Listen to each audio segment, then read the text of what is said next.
Bonjour à tous. Alors, si vous êtes d'accord, on va commencer. Il y a un timing très serré à Livre en Marche. On n'arrête pas la marche des idées et on enchaîne les conférences. Merci à tous d'être là.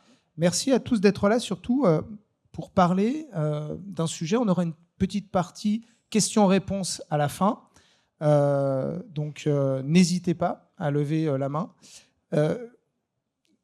D'autant plus intéressant de parler d'eau qu'elle nous tombe sur le coin du nez depuis 2-3 jours. Alors, on va commencer comme ça, peut-être avec... donc, je vais présenter, déjà, pardon, on va faire les choses dans l'ordre.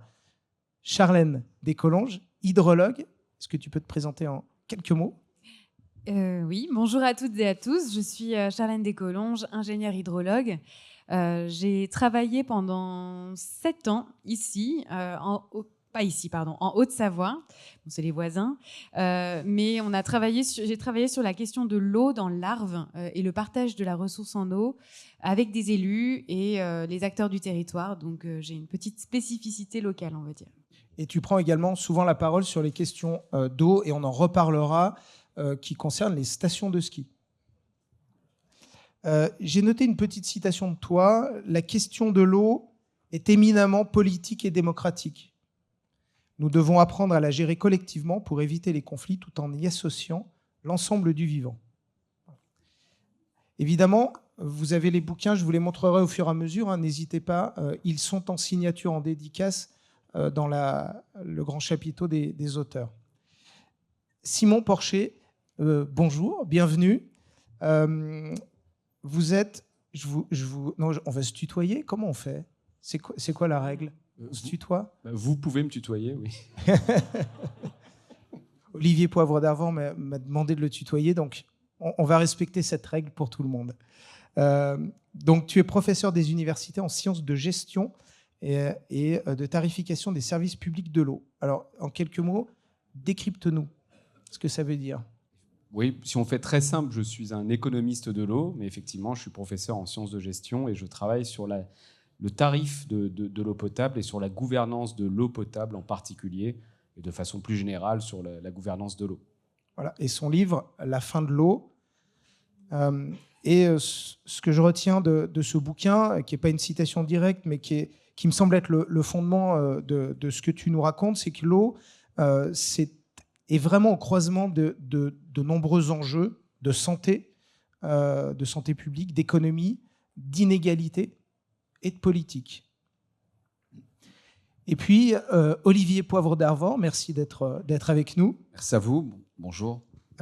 Vous êtes écrivain, diplomate, et alors président du Musée national de la marine, et puis également ambassadeur des pôles et des océans. Qu'est-ce que ça veut dire, ambassadeur des pôles et des océans ? Ça veut dire que j'ai succédé à Ségolène Royal, qui s'occupait que des pôles, et avant à Michel Rocard. Mais moi, je suis un diplomate assez classique.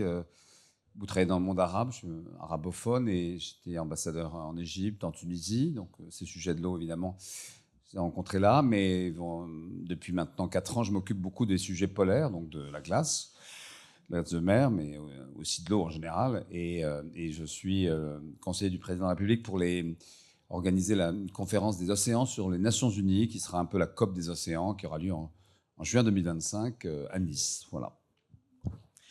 Et une phrase dans votre roman, qui est un roman assez documentaire, hein, le terme de roman, on pourra le discuter, 2 étés par an. À la fin, vous dites doutant de plus en plus des hommes, je me suis mis à croire sincèrement aux animaux. Je me sens plus heureux, plus juste et j'espère meilleur au milieu d'eux.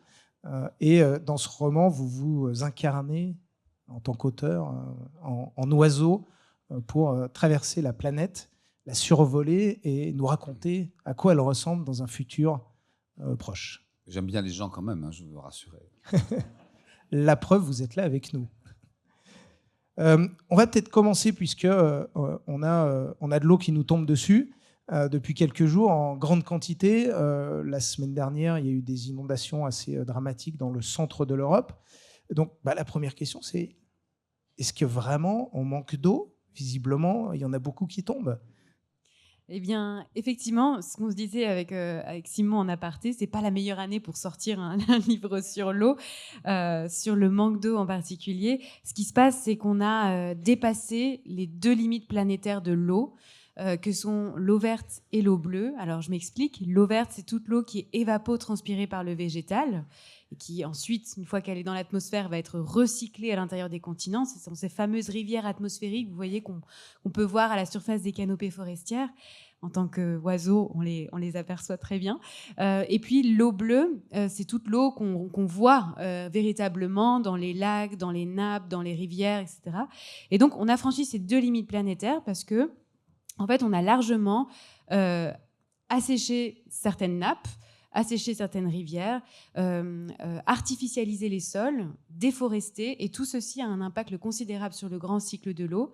Et le changement climatique va venir révéler tous ces impacts et exacerber tous les effets négatifs qu'on a sur le grand cycle.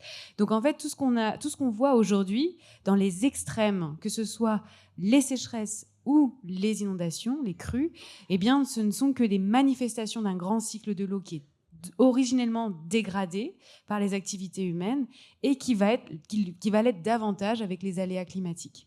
Donc, en termes de constat, il faut arriver à comprendre que impacter ce grand cycle de l'eau, c'est complètement relié à nos modes de vie, de consommation, à l'empreinte eau, on en parlera après, mais le changement climatique va venir exacerber ça. Donc vraiment, manque d'eau, trop d'eau, c'est juste les 2 faces d'une même pièce. Olivier, vos sternes arctiques qui parcourent la planète dans leur grande migration racontée dans votre livre, est-ce qu'elles observent ça? De quelle façon elles en observent les conséquences et les manifestations? Oui, pourquoi les sternes arctiques? Parce que ce sont les plus grands migrateurs au monde. C'est des petits oiseaux très légers, hein, ils font 100 grammes environ. Et ils sont très fidèles, comme les oiseaux le sont, mais sauf quand ils voyagent. Donc ils voyagent séparément. Donc en gros, il y a une migration qui se fait du Groenland, du nord de l'Europe, vers le pôle Nord, qu'on appelle le pôle Nord, mais ce n'est pas exactement le terme, jusqu'à l'Antarctique. Et ces oiseaux donc, passent soit par l'Amérique, soit par l'Afrique. Donc en effet, en 2048, j'ai essayé à partir des projections qu'on a, mais les vôtres sont évidemment d'une autre qualité. Mais enfin, c'est vrai que je reçois tous les jours les rapports de l'IPCC, du GIEC et puis d'autres, évidemment, scientifiques, de me projeter dans cette peau des oiseaux, parce que d'abord, je les trouve très sympathiques, mais surtout parce qu'en effet, ils voient des choses qu'on ne voit pas. Et ce que vous disiez, Charlène, l'eau verte, très important. En plus, les oiseaux ont un avantage, a priori, je pense, moins que vous me contredisiez, ils ne vont pas manquer d'eau. Je pense qu'ils n'en boivent pas tant que ça. Ils se débrouillent assez bien. Donc, ils sont pas inquiets comme nous pouvons l'être sur le sujet. Et donc, en effet, ils vont surtout voir les océans, ils vont voir les fleuves, ils vont voir les inondations, les crues, l'ensemble des phénomènes qu'on décrit aujourd'hui, mais qui sont assez faciles à imaginer d'ici 20 ans. C'est une recrudescence de phénomènes extrêmes. Et sèchement de fleuves aussi, d'ailleurs. Et voilà, par exemple, est-ce qu'il y a un endroit en particulier où ils assistent à un assèchement Ils vont beaucoup dans les glaciers, alors c'est autre chose, hein, mais enfin, c'est pas autre chose, non, c'est la même chose. Ils vont beaucoup dans les glaciers. Et la projection, ici, vous connaissez le sujet, mais la projection sur les glaciers est évidemment dramatique, et notamment dans les grands glaciers d'Afrique, que ce soit Himalaya, pour l'Asie, pardon, ou le Kilimandjaro. Donc, ils vont voir, en effet. Ils vont voir en gros ce qu'on commence à voir ici, ils le verront dans 20 ans dans ces grands glaciers qui vont disparaître. Et puis en longeant la côte africaine aussi, la question des fleuves aussi, d'assèchement d'un certain nombre de fleuves. Voilà, donc non, ils auront une vie un peu cataclysmique, mais en même temps avec une forme de joie à voir que les hommes vraiment ont ce qu'ils ont mérité, quoi. Voilà. Et qu'on va avoir. Et qu'on va avoir. D'ailleurs, ce qui est toujours frappant dans les récits d'anticipation comme le vôtre, c'est que ce que vous décrivez, en réalité, les germes sont déjà là aujourd'hui. Ouais. Ça nous rappelle, ça nous parle. On pourrait trouver des lieux qui ressemblent à ça. Oui, on parlera de la gouvernance tout à l'heure, parce que Simon a écrit des choses vraiment importantes dessus, mais c'est vrai que moi, ma vie, ça consiste à fréquenter les COP, donc ces grandes réunions sur le climat, la biodiversité, aussi sur l'eau, maintenant, ça commence. Donc, on était avant-hier aux Nations Unies avec Lula, tout ça. Donc, oui, on voit partout quand même je veux vraiment qu'on passe un bon week-end. Hein. Mais d'abord, bon, il y a ces effets du changement climatique qui sont là, il y a l'anthropocène, il y a l'action de l'homme, etc. Mais surtout, on en parlera tout à l'heure, il faut bien choisir ses dirigeants. Hein. Mais ça devient de plus en plus difficile parce que c'est pas pour rien que les grandes COP sur le climat maintenant se font dans les grands pays d'énergie fossile, à Bakou, à Dubaï, et que personne ne dit rien. Donc il y a aussi un dérèglement politique à ce dérèglement climatique, et c'est là où on peut s'inquiéter. D'accord. Bien choisir ses dirigeants voulait dire qu'on écoute l'avis de la population quand elle vote, c'est ça? Ça, je vous laisse le commentaire. En général, il vaut mieux. Ouais. Sinon, les gens ne sont pas contents. C'est ce qui nous semble aussi. Simon, tu commences ton livre en disant « La gestion facile de l'eau, c'est terminé ». Qu'est-ce que tu entends par là? Effectivement, oui, merci pour d'avoir noté ce point. Je rebondis sur ce qu'a dit Charlène. La gestion facile de l'eau, c'est terminé parce qu'il y a le réchauffement climatique déjà. Donc, on a des zones qui sont de plus en plus arrosées et d'autres qui sont de plus en plus sèches. Et il y a une forte inégalité entre territoires à ce propos. Il y a une chose qui est sûre, on peut faire des prévisions météo, on n'est pas très sûr, on ne sait pas vraiment s'il va plus pleuvoir à certains endroits parce que c'est difficile de faire les prévisions. Mais il y a une chose qui est sûre, c'est qu'il y a le réchauffement climatique. Ça, c'est certain. Et donc, ça se traduit par la fonte des glaciers. Ça fait que les zones montagneuses sont vont être très affectées par le manque d'eau en été. On sait que tout le bassin méditerranéen va être complètement asséché.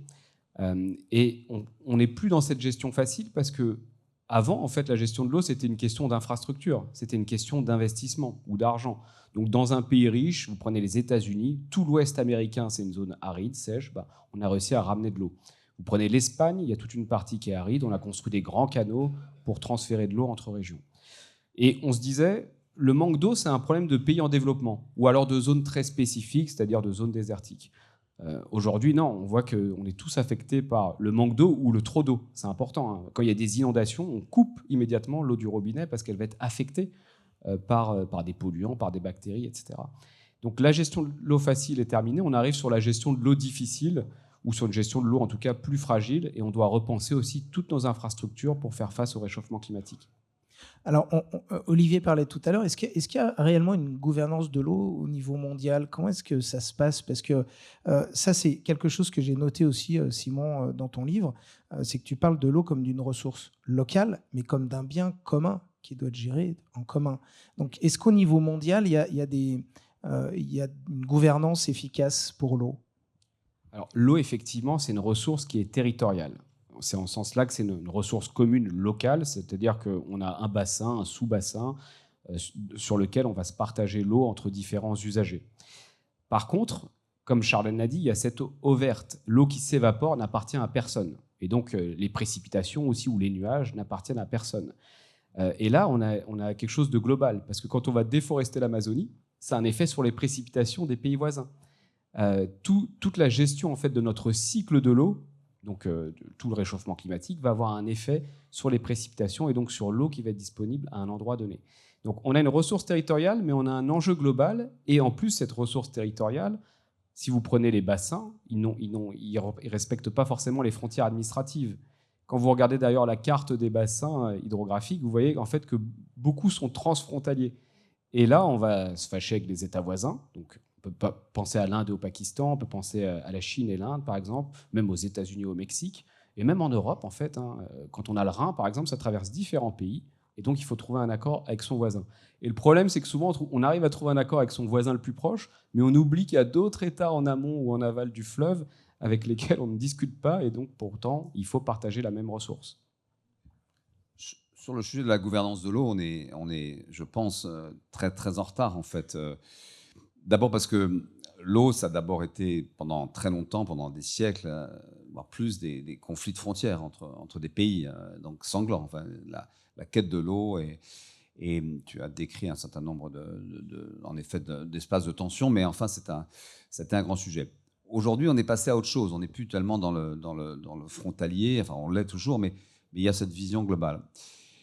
Moi, j'ai tendance à penser que, mais je ne sais pas ce que notre hydrologue dira, parce que je suis diplomate, donc ce n'est pas tout à fait le même métier, mais en tout cas, ce que m'a révélé moi ma mission sur les océans, sur les pôles, c'est que c'est vraiment intéressant de penser l'ensemble hydrographique, l'hydrographie, mot qui est pas très connu, on ne sait pas très bien ce qu'il y a derrière.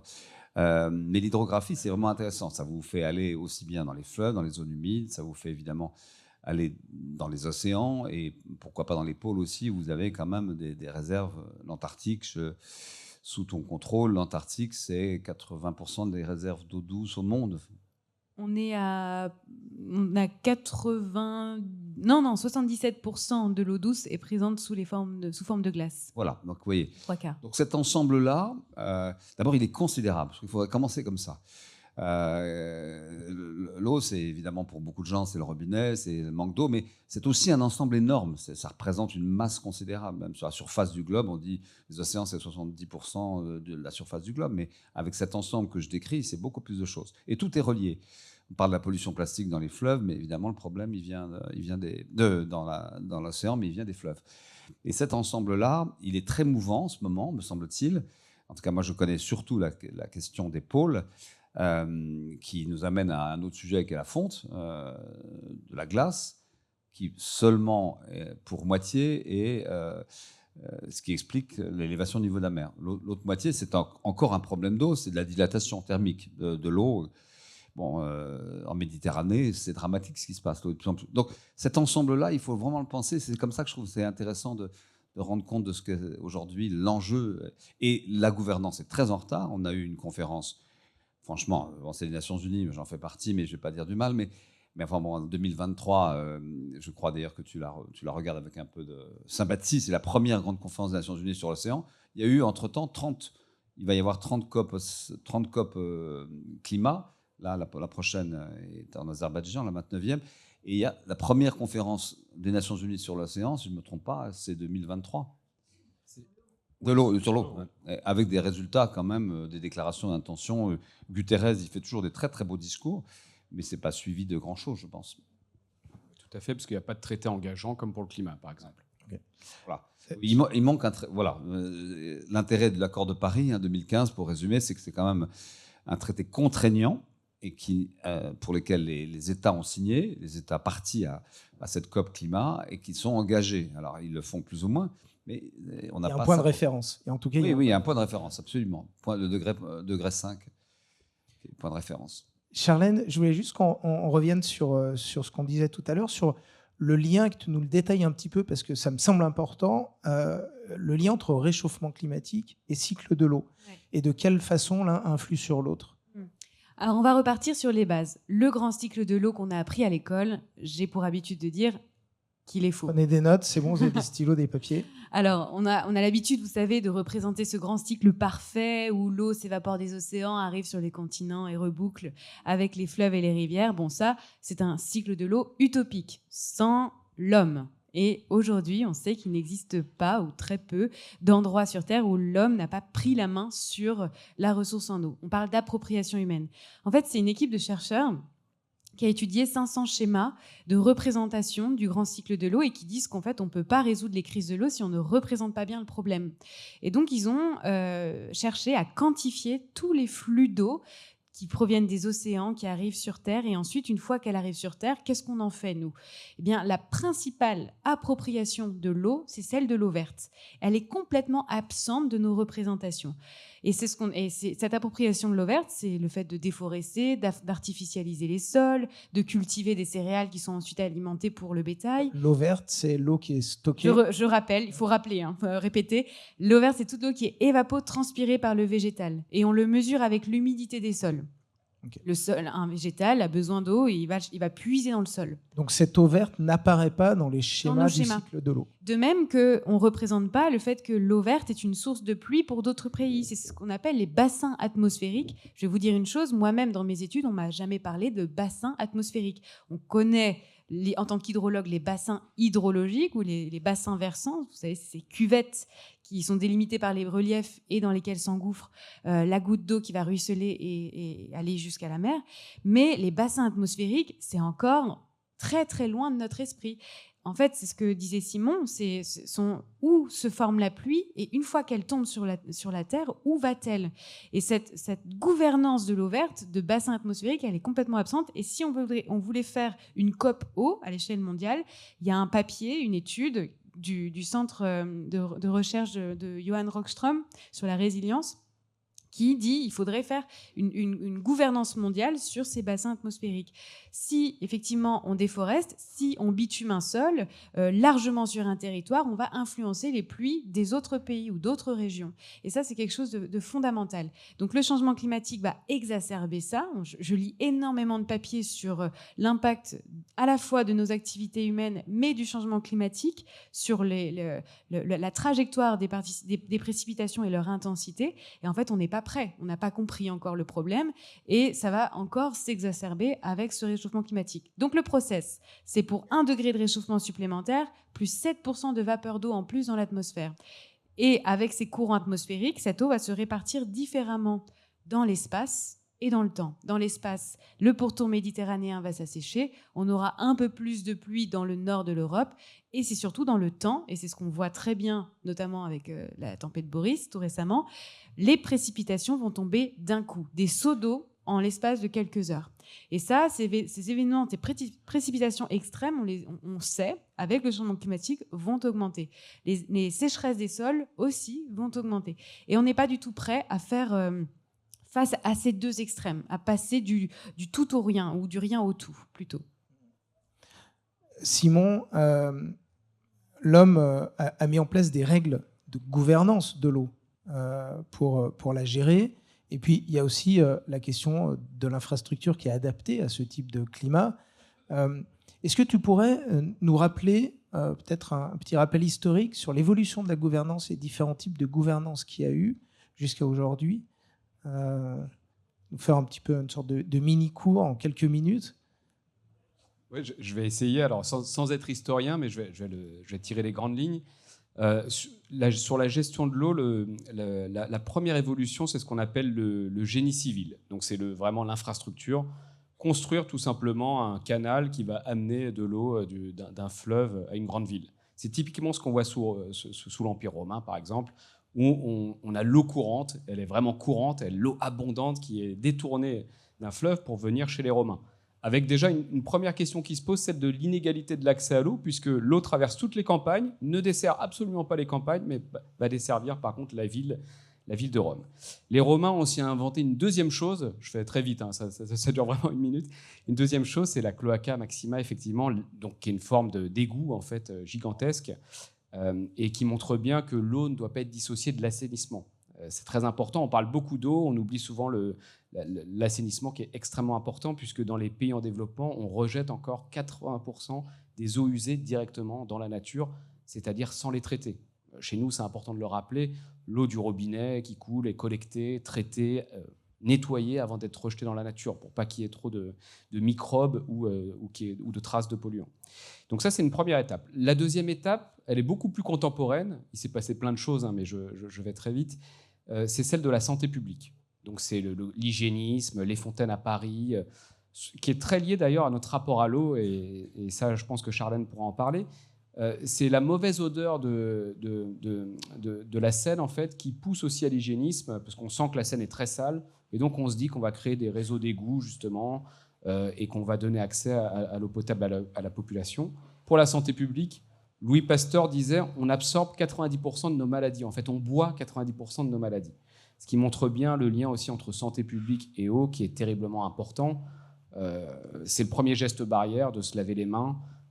Et évidemment, à donner accès à l'eau courante, ce n'est pas seulement l'eau qu'on va boire, c'est aussi l'eau pour des raisons d'hygiène. Et enfin, le dernier élément, c'est l'environnement, évidemment, qu'on a bien pris en compte aujourd'hui. Donc c'est toute la dépollution de l'eau qui pose encore des enjeux, parce qu'à chaque fois qu'on teste un nouveau polluant, on le trouve dans l'eau. L'eau, en fait, capte absolument tous nos usages humains. Donc dès qu'on va avoir un polluant, même dans l'air, etc., il va repasser par l'eau et va être transporté aussi par l'eau. C'est ça qui est aussi frappant. Et donc le grand enjeu aujourd'hui, c'est l'environnement, évidemment l'accès à l'eau d'une manière très globale, l'accès à l'eau potable et l'accès à l'information sur l'eau.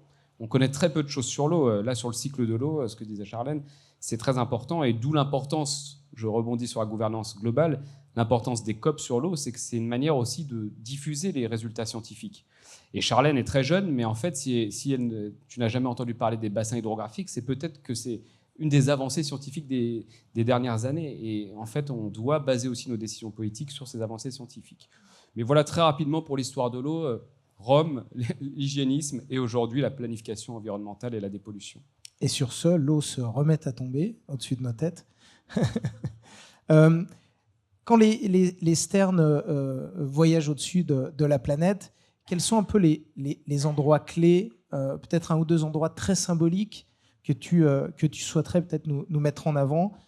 En fait, j'ai choisi de les faire voler en 2048, parce qu'en 2048, c'est la possibilité pour la communauté internationale de rompre avec ce qu'on appelle le traité de l'Antarctique. Le traité de l'Antarctique, c'est un traité qui est absolument unique dans les années 50-60. Tout le monde revendiquant plus ou moins, il y avait des pays qui avaient découvert, entre guillemets, l'Antarctique, qui étaient des pays tiers, et puis il y avait plein de pays qui voulaient avoir leur morceau d'Antarctique. L'Antarctique, c'est grand comme l'Europe, hein, c'est 3000 mètres de hauteur, il fait très froid, de moins en moins froid, bien le problème. Par exemple, là, on est en septembre, en septembre, 20 septembre, il a fait 30 degrés plus chaud au même endroit à la même heure dans notre station de Concordia, qui est au milieu de l'Antarctique. Et donc, ces oiseaux, donc, ils vont faire ce voyage vers l'Antarctique pour voir ce qui va se passer parmi les hommes concernant cette immense partie du monde et dont on sait que c'est une bombe climatique. Hein. Le jour où ça fond, l'Antarctique, pas pour demain, on sera peut-être pas tous là, je pense, mais c'est 66 mètres d'élévation du niveau de la mer. Que ça a commencé à fondre, d'ailleurs, l'Antarctique. L'Antarctique, ça commence, oui. D'ailleurs, ça fond tout le temps. Mais alors, le départ, c'est vraiment le Groenland. C'est vraiment, il faut imaginer le Groenland. C'est d'ailleurs l'endroit, s'il y a des gens qui ont de l'argent, moi, pas forcément, mais il faut investir, parce que le Groenland, c'est de la glace actuellement, mais ça va devenir, ça fond à une vitesse précipitée, très grande. Il y a un réchauffement arctique qui est considérable. On le dit toujours, 3 fois plus important qu'ailleurs. Mais ce réchauffement arctique, on le voit d'ailleurs. Moi, je vois en bateau la route du Nord, cette route du Nord qui longe la Russie, dont on disait, moi, quand j'ai pris mes fonctions il y a à peine 3 ans, les gens disaient « Ah non, c'est impossible d'imaginer que le commerce maritime passe par là, mais un jour, le commerce maritime va passer par là. » Donc, mes oiseaux, ils partent de là, et ce paysage arctique, il est déréglé déjà complètement. Ça a commencé il y a longtemps. Hein. Ilulissat, 1912, il y a un iceberg. Il est connu parce qu'il a rencontré le Titanic. Mais donc ça crache, c'est une machine à cracher des glaçons, d'immenses icebergs, et ça fond à une vitesse incroyable, et donc la Terre va apparaître. Et ces oiseaux, d'ailleurs, maintenant, ils trouvent de moins en moins de nourriture, donc ils descendent un peu plus bas. Puis après, ils vont aller... Un endroit surprenant, c'est le Kilimandjaro. Oui, oui, Kilimandjaro, les prévisions sont très pessimistes. Alors... ça rend triste les pays qui partagent le Kilimandjaro parce qu'évidemment, c'est une industrie touristique, d'ailleurs comme l'Himalaya. Mais les glaciers sont terriblement atteints par la production de dioxyde de carbone, terriblement. Enfin, on le sait en Europe. Il y a environ 200 000 glaciers dans le monde, environ. Et qu'on dit que...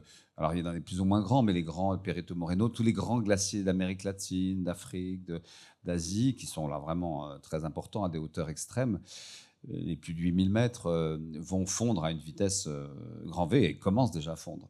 Ça va avoir des impacts, je ne vais pas décrire en détail, mais évidemment sur les populations, j'imagine sur le mode de vie.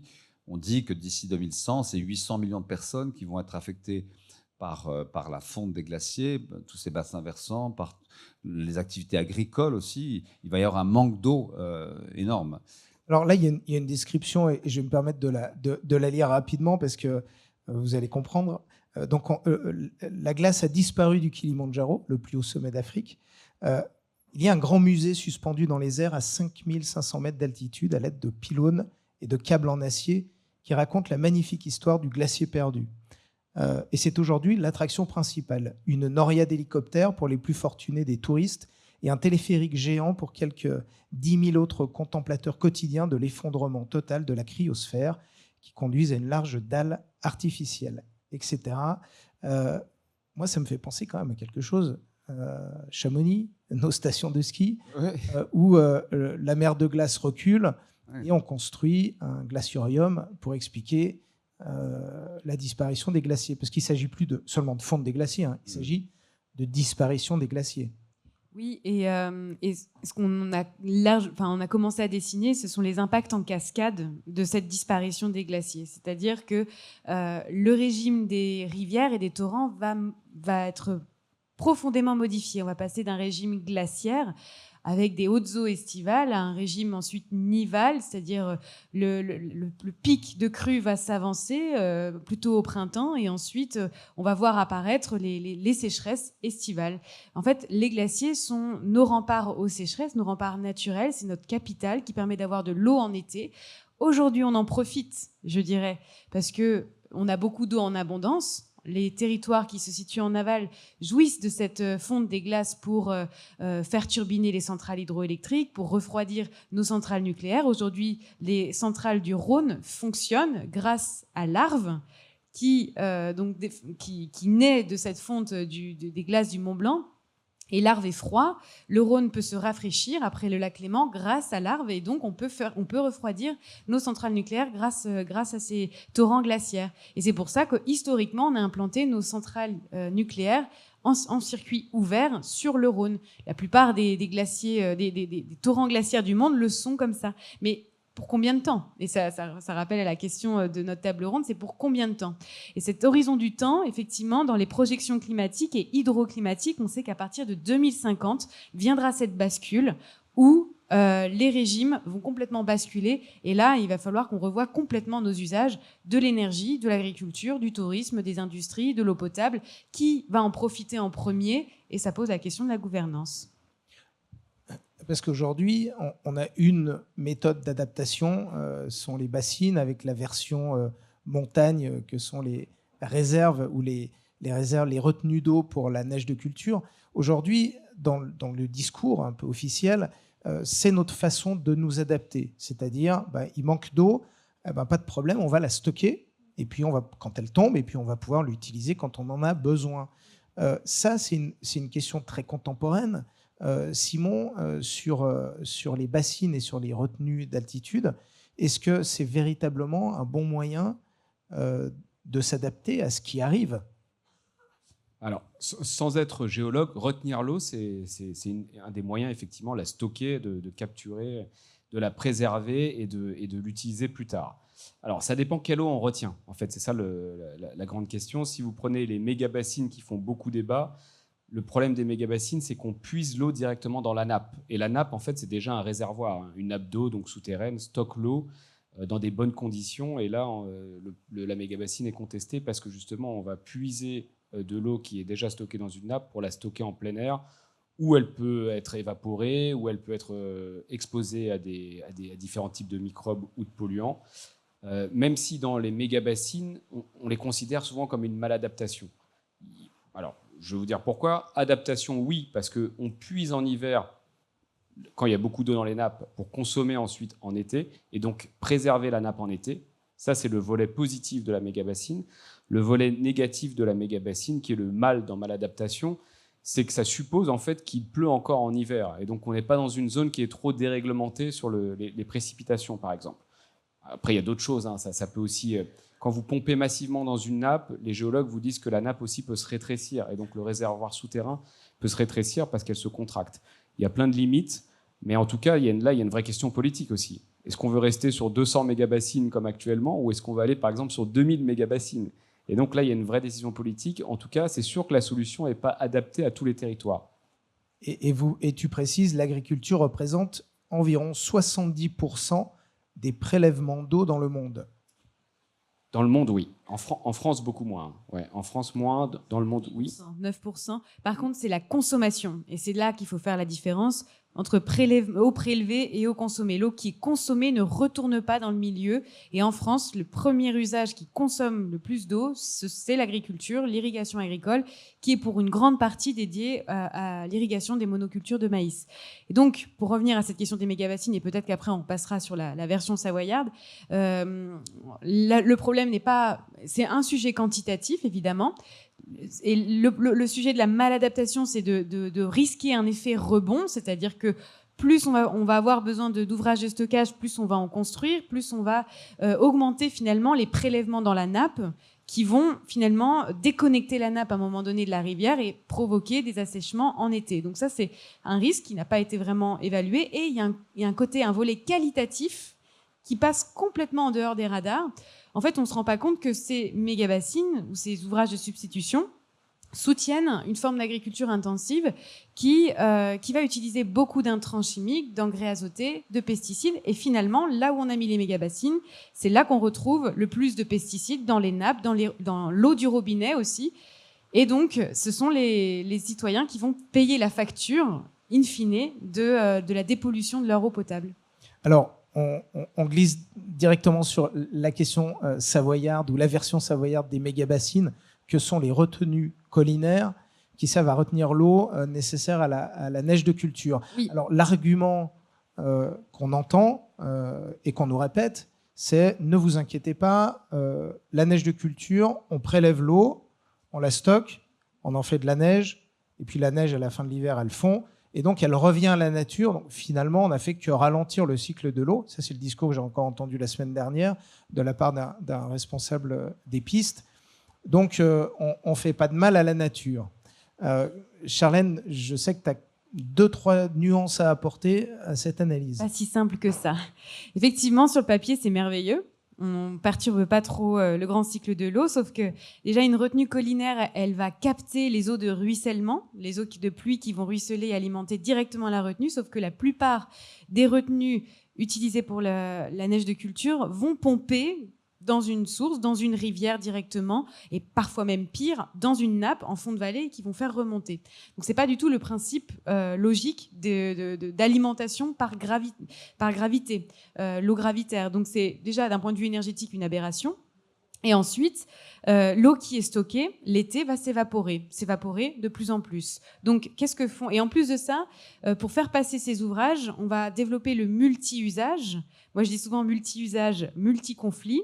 Et donc, on va abreuver le bétail qui en a besoin aussi pour les alpages avec cette eau-là, ce qui fait qu'on arrive à la fin de l'été avec une retenue à moitié vide, voire parfois quasi vide, et il va falloir la re-remplir. Donc il y a 2 périodes de prélèvement à la fonte, et en plus, en octobre, puisqu'il faut commencer la saison avec des retenues pleines, et en octobre, c'est là où on a le moins d'eau dans les rivières, c'est le plus impactant. Et ça, on l'oublie complètement.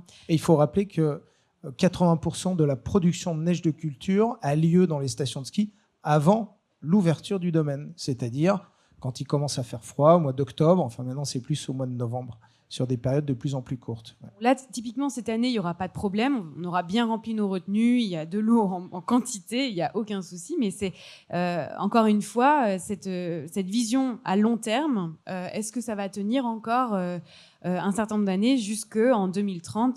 C'est demain, quoi. Alors, on le mentionnait, et puis c'est un peu la dernière partie de notre échange. L'eau est politique. Et Simon, tu le disais, la façon dont on consomme l'eau, dont l'infrastructure qu'on a construite et l'assainissement, n'oublions pas, tout ça sont des choix politiques. Alors, de quelle façon est-ce qu'on peut faire des choix différents pour demain ? De quelle façon on peut s'adapter à ce qui nous arrive ? Et je reprends ta phrase que vous avez répétée, mais qui me paraît peut-être être la phrase clé de notre échange, c'est « Nous ne sommes pas prêts pour ce qui nous arrive ». Alors, de quelle façon on peut se préparer à ce qui nous arrive ? L'eau est toujours politique. Toujours politique, c'est-à-dire que déjà donner accès à l'eau à sa population, c'est lui donner un pouvoir politique. Et quand vous regardez les grandes villes des pays en développement, vous prenez les bidonvilles. Dans les bidonvilles, on n'a pas accès à l'eau justement parce qu'on veut diminuer le pouvoir de la population des bidonvilles.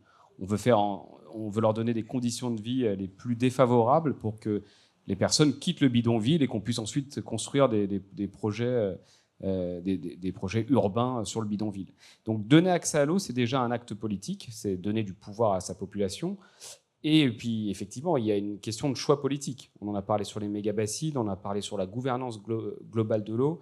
il y a une nécessité de planification sur l'eau qui est très importante parce que les changements se font sur des dizaines d'années. Donc, il faut penser au mix hydrique, c'est-à-dire aux différentes infrastructures qu'on va construire, à quel type d'eau, quelle source d'eau on va utiliser dans 30 ans. Et donc là, Jean-Claude Van Damme, quand il dit dans 20-30 ans, il n'y en aura plus, au moins il a une bonne intuition, c'est sur les 20-30 ans, il faut planifier en matière d'eau. Ça, c'est extrêmement important. Et puis, il y a une question aussi démocratique. J'aurais pas pensé que tu citerais Jean-Claude Van Damme dans cet échange, mais ça nous va. J'attendais la question. Est-ce que tout le monde a la référence? Alors, vous tapez, pour ceux qui ne l'ont pas, vous tapez Jean-Claude Van Damme eau sur Google et puis vous regarderez. Mais oui, voilà, donc il y a une question de planification qui est très importante, puis il y a une question aussi de démocratie de l'eau. En France, on a une démocratie de l'eau qui est très avancée, en fait, dans les classements internationaux sur les indicateurs de gestion intégrée de l'eau. Donc le fait justement qu'on associe différents acteurs aux questions autour du partage de la ressource et différents niveaux d'acteurs, parce qu'on a les départements, les régions, l'État, etc., qui sont associés, font qu'on a une démocratie avancée, mais cette démocratie elle a été aussi construite il y a 60 ans. Et il faut aussi la revigorer, intégrer les gens, informer les gens, parce que des citoyens qui sont complètement acculturés à l'eau, évidemment, ne peuvent pas s'intéresser à cette question. On s'intéresse plus au transport public dans nos régions que, par exemple, à l'eau, parce que les réseaux d'eau sont souterrains et qu'on ne voit pas vraiment notre source d'eau et qu'on n'a jamais visité une usine de traitement de l'eau. Donc c'est important de redonner du pouvoir aux citoyens, de l'informer. C'est le travail qu'on essaye de faire, hein, tous autour de la table. Et derrière, de redonner une voix aux citoyens sur les questions de partage de l'eau entre différents usages sur un territoire donné. Alors, Olivier, en partant de cette citation tirée de ton livre, Charlène, sans repenser notre modèle économique global et ses besoins d'eau colossaux, nous ne parviendrons pas à sauvegarder cette ressource sereinement. Est-ce qu'au niveau international, il se passe des choses? Est-ce qu'on pense l'eau connectée au modèle économique? Est-ce qu'il y a des réflexions intéressantes, des exemples, des bonnes pratiques, ou on n'y est pas encore? On a beaucoup pensé dans les modèles de développement, comme tu le disais, je crois, l'eau, quand elle manque, là où elle manque. Et il faut quand même revenir sur ce point-là. Là, on est très général, mais enfin, il y a vraiment des endroits où l'eau manque terriblement à nous-mêmes, à l'humanité. Hein. Il y a donc une inégalité incroyable d'accès à l'eau dans le monde. Il y a plein d'inégalités, mais celle-là, elle est flagrante. Et on en meurt encore. Donc, c'est un vrai sujet. L'eau est polluée, l'eau charrie, en effet, toutes les raisons de mourir beaucoup plus jeune et beaucoup plus tôt. Donc, il y a un vrai grand sujet politique au sens fort du terme dont tu parlais. Il y a aussi un sujet, je ne sais pas si tu en parles dans ton livre, mais il y a quand même un sujet qui est un peu moins beau. C'est le sujet économique, c'est le sujet du business de l'eau quand même. Et là, il faut aller regarder un peu. Je ne sais pas s'il y a eu un livre sur le sujet, mais il y a forcément, évidemment, beaucoup de gens qui gagnent beaucoup d'argent avec l'eau. Or, si c'est un bien commun, comme l'air ou comme d'autres, comme l'espace, il devrait y avoir une sorte de régulation. Bon, on peut gagner un peu d'argent, mais enfin pas se faire, mais pas de la manière dont c'est fait aujourd'hui. Et aujourd'hui, clairement, aux Nations Unies, c'est pas un impensé, parce que les Nations Unies sont beaucoup intéressées, en effet, à ce manque d'eau dans certains pays en développement, l'Afrique, beaucoup d'organismes ont travaillé là-dessus. Mais il n'y a pas la structure que nous avons créée tous ensemble, hein, tous les pays du monde, sur le climat ou la biodiversité. Il y a, je crois, une organisation hydrologique, mais à Monaco, mais bon, elle n'a pas du tout ce rôle-là. Et c'est seulement en 2023, donc il y a à peine un an, qu'on s'est mis à penser l'eau à l'échelle mondiale. Il y a une initiative française qu'on va lancer, mais il y a beaucoup de sommets il y a plein de sommets sur l'eau. C'est-à-dire, on en parle beaucoup. Hein, mais on va lancer une sorte de Water Summit, One Water Summit à Riyad, dans cette COP qui s'appelle la COP de la désertification. Alors c'est peut-être là où les choses peuvent se faire. Il y a une COP climat, on en parle beaucoup. Il y a la COP biodiversité qui va avoir lieu cette année en Colombie. Et puis la troisième COP qui est née des accords de Rio de 92, c'est cette COP désertification. Beaucoup moins connue, mais qui, à mon avis, est l'endroit politique où j'espère qu'on va pouvoir traiter globalement le sujet de la gouvernance. Alors, il y a aussi des opportunités de business. Oui. Olivier, un de tes personnages, Bilal, qui vit à Abidjan et qui va chercher avec de grands filets et des harpons au large du Groenland des morceaux de glaciers, des morceaux d'iceberg pour les ramener en Afrique, les découper et les vendre comme une eau très très pure. Oui, mes oiseaux croisent en effet Bilal qui... Bon, c'est pas évident de ramasser des icebergs, mais enfin, il y en a plein en effet qui sont rejetés. Donc, je me suis dit, je vais imaginer un malin, un Libanais d'Abidjan qui ramène des morceaux d'iceberg et qui va les vendre, y compris d'ailleurs avec l'idée que cette glace ou cette eau a des dizaines de milliers d'années. Et donc, j'avais l'impression d'être original. Et au moment où le livre est sorti, j'ai vu qu'à Dubaï, il y avait un entrepreneur des Émirats Arabes Unis qui avait fait venir un iceberg, pardon, et qui mettait de la glace dans les cocktails des riches qui vont à Dubaï. C'est très chic, donc ça coûte 10 € de plus ou 10 $ de plus, mais c'est très chic maintenant d'avoir dans son cocktail de l'eau, de la glace qui a en effet 10, 50 000 ans, 100 000 ans. C'est comme le whisky, c'est plus ou moins cher selon les nombres d'années. Il y aura peut-être ça dans vos verres à Riyad. Oui, peut-être. Mais il y a beaucoup de délire, malheureusement, sur tout ça. Et j'espère vraiment qu'en tout cas, cette question de gouvernance va être traitée, parce que sinon, ça va être la foire d'empoigne. Enfin, ça va être le plus fort. Et le plus fort, on sait qui c'est. Ceci dit, bonne nouvelle. C'est qui ? Pour l'instant, c'était quand même les pays en voie développés. Mais bonne nouvelle, il y a ce qu'on appelle, nous, on n'aime pas tellement ça, le Global South, qui réfléchit beaucoup à ces questions. Global South, c'est les BRICS++, c'est-à-dire Brésil, Afrique du Sud, Chine, etc. Et évidemment, quand on pense à l'impact, notamment des glaciers en Chine, des grands fleuves chinois, évidemment, aux questions liées, on n'a pas beaucoup parlé du rapport entre l'eau et l'énergie, mais enfin, bon, tout ça est quand même extrêmement lié, y compris dans la production, j'imagine, de la neige, des choses de ce type-là. Et c'est l'électricité, donc c'est l'énergie, bon, tout ça est relié. Mais ce sud global, avec ces très grands fleuves africains, chinois, mais aussi latino-américains, est en train de s'organiser. Et je pense que ça va être eux qui vont peut-être prendre le lead sur cette réflexion sur ce thème de l'eau. Et on ne va pas leur expliquer, comme on le fait depuis si longtemps, qu'est-ce que c'est que le développement. Donc l'Afrique, j'espère, va prendre la main sur ces choses-là, et les pays dits en voie de développement, qui ont beaucoup de choses à nous apprendre sur la relation aussi de l'humain avec l'eau. La relation, voilà, nous, on n'a plus tellement de relation avec l'eau. Moi, robinet, mais ayant été ambassadeur en Égypte, enfin, le rapport que les Égyptiens qui sont construits leur civilisation, leur culture au bord du Nil ont. Vous avez parlé très justement de la question de la santé. Il faut revenir aussi à ces choses très belles, très simples, qui sont nous et notre mortalité, voilà. Merci. Pour terminer, peut-être Simon puis Charlène, un exemple justement de gouvernance nouvelle, inédite, aujourd'hui, qui fonctionne et qui pourrait nous inspirer. Il y a peut-être ici des membres de conseils municipaux ou des élus qui pourraient repartir avec quelques idées intéressantes, applicables, le Parlement de l'eau, etc. Alors, est-ce que, Simon puis Charlène, vous auriez un exemple concret à nous partager ? Oui, au niveau très local en France, il y a une réflexion sur le tarif de l'eau potable, avec des villes comme Dunkerque qui ont mis en place des tarifs progressifs. Donc l'idée qu'on paye plus l'eau quand on est sur une consommation de confort que quand on est sur une consommation essentielle. Lyon également ? Lyon également. À Toulouse, on a une tarification saisonnière maintenant aussi, donc, qui montre bien que l'eau, c'est un bien commun, mais qui varie selon les saisons et selon la disponibilité. Donc son tarif aussi doit évoluer selon ces deux contraintes. À Annecy, on le fait. Grand Annecy. Je ne sais pas.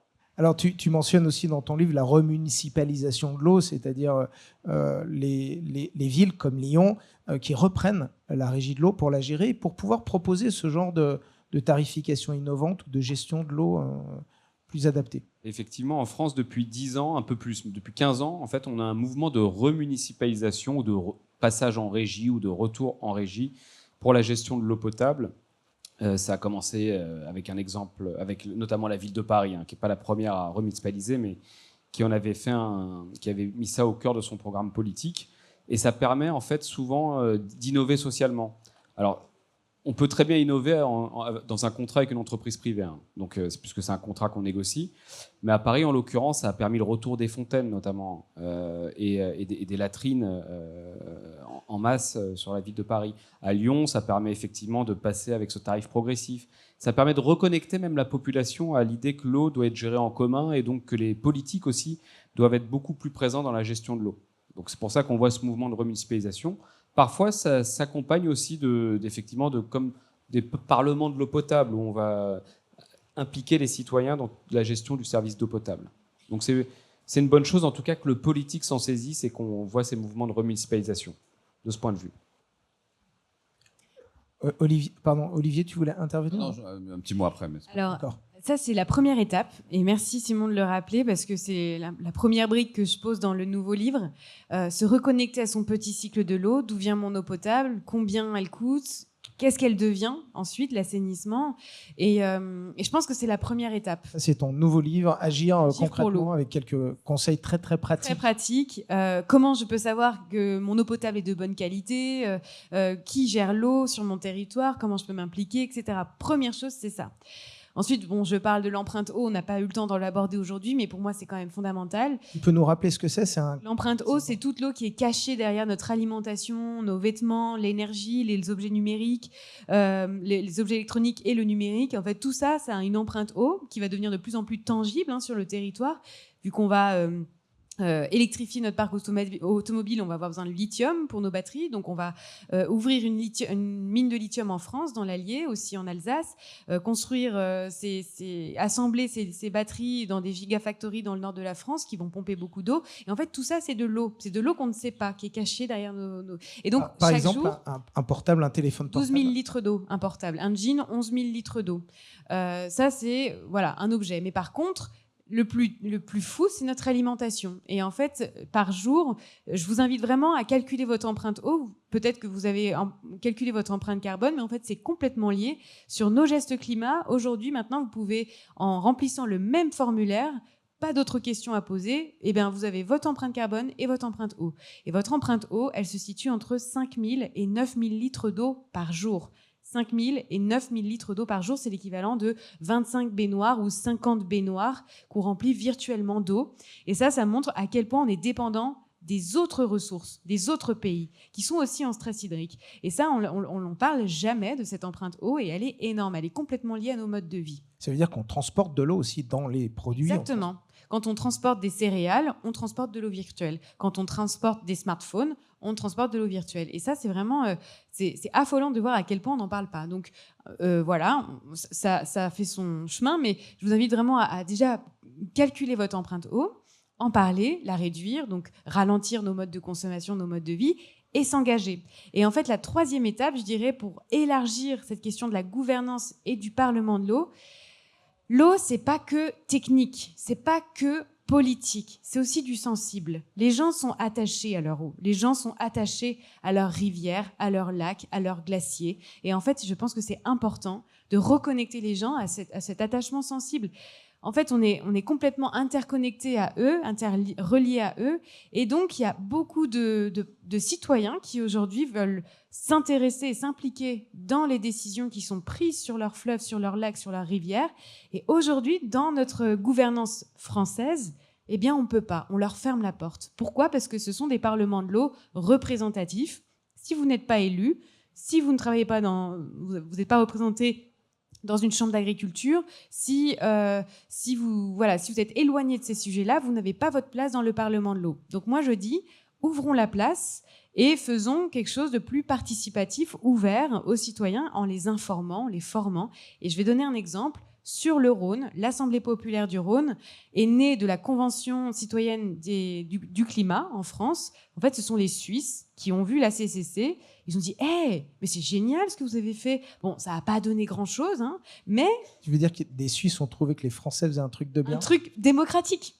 Et là, on se dit, waouh, ok, on a fait quelque chose de assez fort, mais ça n'a pas abouti. Bref, ils ont dit, faisons la même chose sur le Rhône. On partage un même fleuve, il part de chez nous, il termine chez vous. Eh bien, ils ont tiré au sort 25 citoyens, suisses et français, et ils les ont formés sur le Rhône, leur enjeu. Ils étaient très éloignés de tout ça. Je suis allée les rencontrer, je leur ai parlé. Il y en a qui sont aides médico-sociales, enfin voilà, des boulangers, il y a vraiment de tout.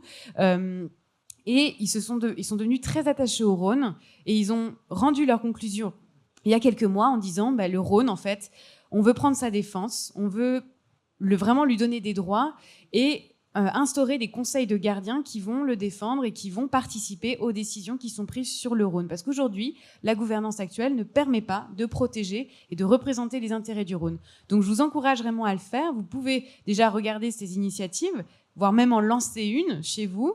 Je sais que sur le lac d'Annecy, on y réfléchit. Pourquoi pas sur le lac du Bourget ou sur l'Isère. En tout cas, il y a de plus en plus de citoyens, et autour de Marine Calmet notamment, Wild Legal, mais aussi notre affaire à tous. Il y a beaucoup de choses qui sont en train d'être expérimentées, et je pense que ça fait partie du nouveau paradigme de l'eau, de reconnecter les gens à leur rivière. Merci sur ces quelques mots, Charlène. Un petit mot peut-être, Guillaume. Je pense que c'est important quand tu as parlé, Charlène, de la dimension sensible de l'eau. On a un peu perdu, nous, dans nos sociétés, cette relation à l'eau. Et non, c'est juste dire qu'il y a vraiment des gens qui meurent de soif là. Et c'est le cas en ce moment. J'y étais il n'y a pas très longtemps à Gaza. Voilà. Je voulais dire qu'il y a beaucoup d'enfants qui sont privés d'eau et que c'est des sujets qu'on connaît grâce à l'actualité aujourd'hui. Mais il y a plein d'endroits dans le monde où malheureusement ce débat ne peut pas avoir lieu. Voilà. Et que tout ce dont on a parlé sur l'eau, et notamment tes derniers mots, et Olivier aussi, Simon également, on parle de démocratie et on parle de décision des habitants. Voilà, donc on va terminer, mais j'aimerais terminer sur ce mot-là de démocratie. Démocratie, et puis il ne faut pas se rappeler, parce que je crois que je ne sais pas combien nous sommes faits d'eau, mais enfin nous sommes faits d'eau, nous. Combien ? 70%. Voilà. Et plus on gagne en âge, plus on en perd. C'est peut-être signe de quelque chose. Sèche en vieillissant. On se dessèche. Très bien. Merci. Buvez de l'eau.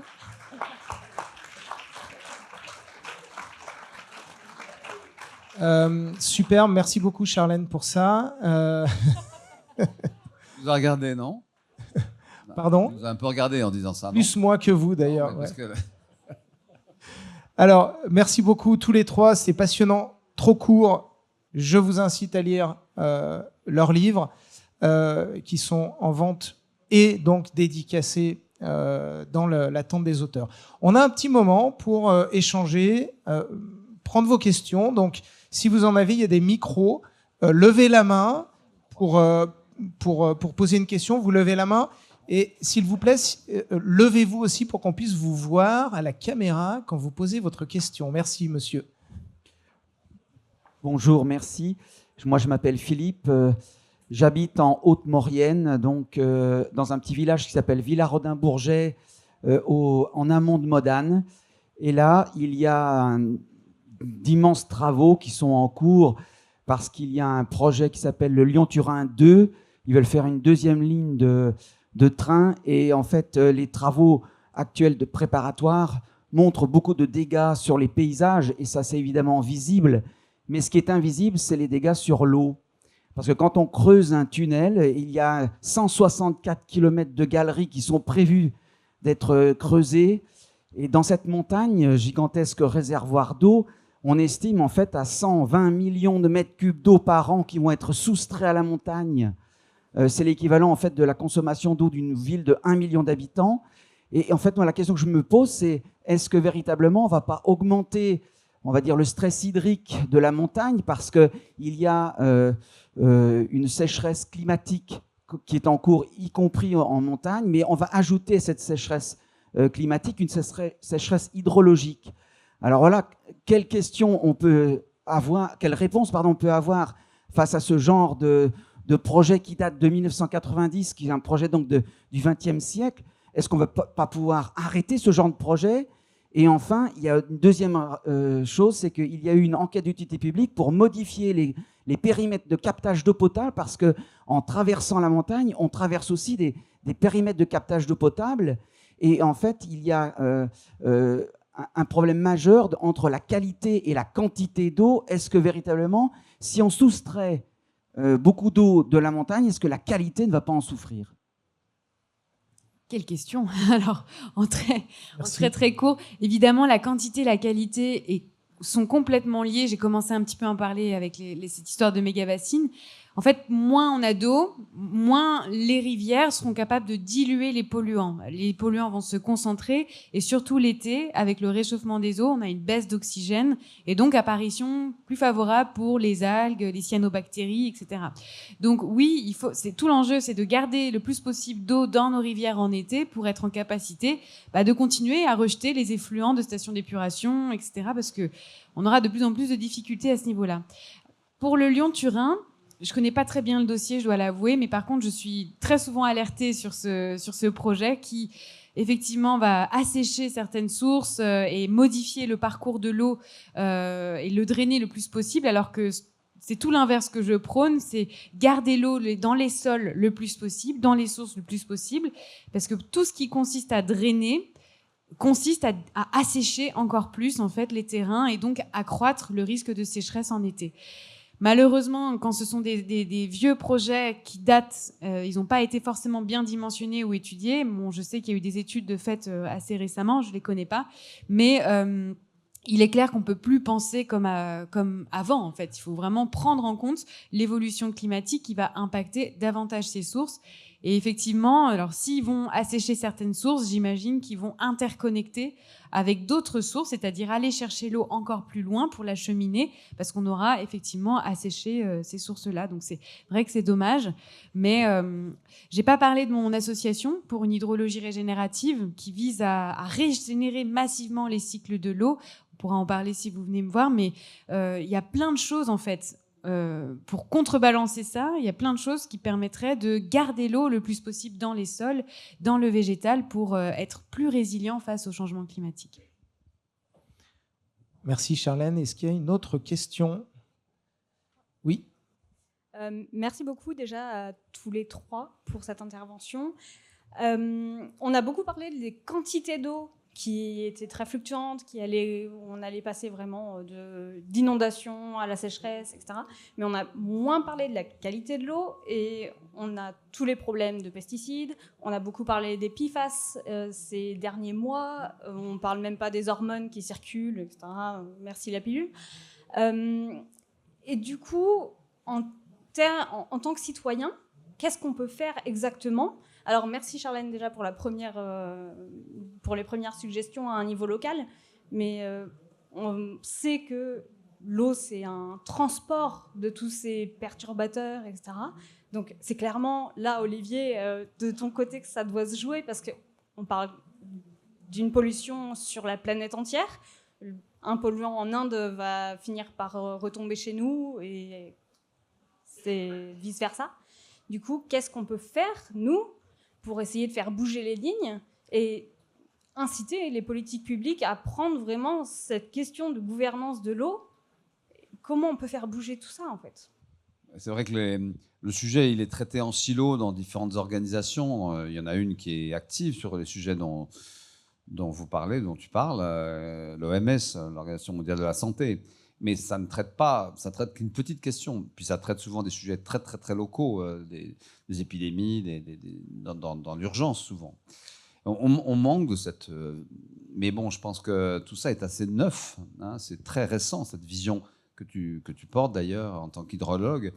Et ça nous dit à quel point il faut, sur ces questions des pesticides, notamment des perturbateurs endocriniens, moi j'en sais quelque chose, puisque étant stérile, je pense que l'eau a joué son rôle, comme m'expliquaient un certain nombre de médecins qui m'ont déclaré incapable de faire des enfants. Donc j'en veux un peu à cette consommation de plastique, d'objets absolument atroces, ce monde qu'on a créé quand même, et malgré tout ce qu'on peut dire de mal dessus, qu'on continue à perpétuer avec une forme d'allégresse. On nous avait annoncé l'après-Covid comme étant un monde pur et régénéré. On est assez loin de ça. Jamais les gens n'ont autant voyagé en avion. Voilà. Merci de le rappeler. Merci Olivier. Est-ce qu'il y a une autre question? D'ailleurs, j'en profite pour remarquer qu'au Festival Livre en Marche, l'eau Et dans des bouteilles en verre, je tiens à le signaler parce que c'est assez rare, vous en conviendrez, l'eau est dans des bouteilles en verre qui sont remplies régulièrement et il n'y a aucune bouteille en plastique, il n'y a pas de cristalline à Livre en Marche. Donc bravo aux organisateurs et aux bénévoles qui prennent le soin de nous remplir les bouteilles. Alors, une question, monsieur? Oui, bonjour. Merci pour cette conversation très riche. Moi, j'ai une interrogation sur la prise en main du sujet eau à l'échelle politique et à l'échelle peut-être nationale, politique, pas forcément locale. Pourquoi on n'a pas de prise de parole claire sur ce sujet, au même titre que peut-être la sécurité, la retraite? Pourquoi ce sujet ne suscite pas des prises de parole et positions claires? Est-ce que c'est un sujet trop complexe qui est mal compris? Est-ce que c'est un sujet qui touche trop de sujets? Est-ce que c'est le mur qu'on n'a pas senti ou qui est juste là à côté? Voilà. Merci. Merci. C'est un peu de tout ça, en fait. En réalité, c'est que c'est un sujet complexe, l'eau. Déjà parce que ça a été coupé en différentes parties, le grand cycle, le petit cycle, l'eau de mer, l'eau salée, l'eau douce, etc. Donc c'est un sujet qui est compliqué, qui a été scindé en des problèmes de santé publique, effectivement de sécurité, de conflits, des problèmes économiques. Donc c'est plein d'enjeux aussi. Et il faut le reprendre dans toute sa complexité. Le deuxième fait qui explique qu'on ne s'intéresse pas trop à l'eau en France en particulier, c'est qu'on a un pays qui est globalement plutôt bien arrosé. Sauf pour le sud de la France, hein, mais les problèmes sont périodiques en fait, étaient jusque-là en tout cas périodiques. Donc, quand on a un élu en fait qui se fait entendre ou qui est spécialiste de l'eau, généralement il fait pas une très grande carrière politique. Et au niveau local, quand vous êtes affecté aux questions d'eau, c'est qu'on vous a plus ou moins puni quoi dans la nouvelle équipe qui vient de gagner. C'est plus du tout le cas aujourd'hui. Ça a changé quand même depuis 7 ans, et donc là on a des élus qui montent en puissance sur les questions de l'eau. Les médias aussi se saisissent de la question. On en parlait tout à l'heure, comment savoir la qualité de l'eau, etc. Les médias font un gros travail maintenant de cartographie de l'eau, de la qualité des eaux, notamment des PFAS. Donc c'est aussi un autre moyen de sensibiliser le citoyen. Mais on a laissé de côté de l'eau parce qu'on l'a trouvé justement trop facile. Et à mesure que les grandes questions sur la rareté de l'eau ou sur le trop d'eau reviennent, la pollution, là, effectivement, on a des élus qui vont monter en puissance. Il y a le plan eau de 2023 qui est une première étape. C'est imparfait. Mais au niveau européen, maintenant, on a une commissaire qui est dédiée aussi à la résilience en eau. Donc l'environnement récupère aussi la résilience en eau. Donc c'est marqué dans le titre, c'est important. Et au niveau mondial, on a un envoyé spécial de l'ONU qui vient d'être... Une envoyée spéciale, une Madame Haut de l'ONU. Première fois, donc... On avance sur quelque chose, ça va venir un moment chez nous, forcément, on aura un ministre dédié uniquement à l'eau. Là, on n'en l'a pas. Là, on l'a clairement pas pour ce nouveau gouvernement. Et je pense que je remets encore beaucoup d'espoir sur les territoires qui sont au front de toutes ces questions et qui ont les compétences pour faire des choses. Donc, n'attendons pas que ça vienne de l'État. Une dernière question. Bonsoir. Bonsoir. L'eau apparaît à travers ce débat-là et d'autres comme une ressource humaine pour les populations, leurs activités, mais quid de la faune ? Merci pour cette question, j'adore. Oui, c'est une vision encore très anthropocentrée, la question de l'eau. Et ça, c'est un de mes combats aussi, de dire, en fait, il y a, dans la question du partage de l'eau, il n'y a pas que les humains, il y a aussi tout le vivant non humain qui en a besoin. Et il y a énormément de choses qui sont déjà en place en France. Ces fameuses études volume prélevable, moi, sur lesquelles j'ai travaillé pendant 3 ans, où le but, c'est de laisser suffisamment d'eau à la rivière pour qu'elle puisse continuer à couler pour tous les autres espèces. Alors, malheureusement, on n'a encore un prisme presque trop humain à cibler que les poissons, mais il y a autre chose que les poissons. Il y a les macro-invertébrés, il y a tous les oiseaux autour, il y a les mammifères, enfin, voilà. Et aujourd'hui, je crois que même techniquement, on n'est pas encore suffisamment armé pour dire quel est le niveau d'eau minimum à laisser pour tout un écosystème. Mais par contre, on voit des choses très intéressantes comme le fait de faire revenir le castor, qui est une espèce clé de voûte de ces écosystèmes, Et le castor, aujourd'hui, a tendance à ralentir l'eau, à mettre ces petits ouvrages qui se détruisent à chaque crue, mais qui permettent de faire revenir tout un écosystème et redynamiser en fait les écosystèmes aquatiques. Donc oui, les non-humains, on n'en parle pas suffisamment, je suis complètement d'accord avec vous, et pourtant, c'est peut-être eux la clé de la résilience. Oui, Olivier, est-ce que tes sternes meurent de soif? Non, elles trouvent à boire. Non, je les ai choisies parce qu'elles sont extrêmement frugales. Hein, donc, mais c'est vrai qu'il y a des... Par exemple, au Niger, il y a cet endroit assez impressionnant qui s'appelle la cure salée, où tous les ans, les peuls, les bergers amènent leurs animaux pour boire. Et on voit bien qu'il y a évidemment aussi, pour la faune, en tout cas pour tous ces bovidés-là, des vrais sujets qui se posent. Et donc il faut parler du vivant maintenant. Je pense qu'il faut oublier l'humain. On a beaucoup parlé de l'humain, je crois qu'il faut parler du cycle du vivant, et qui comprend en effet tout ce qui est sous l'eau, au-dessus de l'eau et dans les airs. Merci beaucoup à tous les trois. Merci à vous d'avoir été présents.